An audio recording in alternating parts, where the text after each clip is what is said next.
Vy jste zřejmě nepochopil závažnost celé situace. To celé je hloupý omyl. Za omyl by prokuratura nepožadovala trest smrti. Mým úkolem je najít všechny možné polehčující okolnosti. To nedokážu, když o vás nebudu vědět všechno. Já bych se chtěl naučit léčit jako vy. Vím, že mám dar. Ty to víš? Uzdravil jsem sestře nohu. Na amputaci to nevypadá. Nikdy nechtějí dělat zázraky, chlapče, to lidi neodpouští. Pacient je mrtvý. Stimmt. Náš pan doktor říkal, že děti mít nemůžu. Pan doktor je vůl. Jděte s ním k moři. Kde bych na to vzala?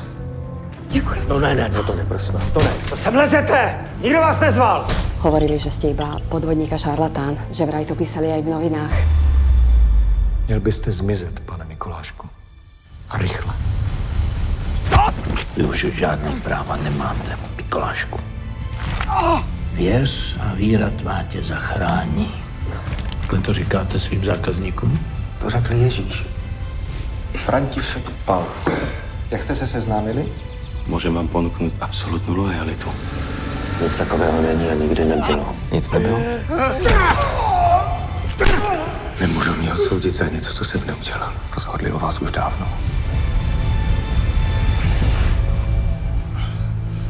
Co na mě tak čumíš, ty hajzle? Velmi brzy zemřete.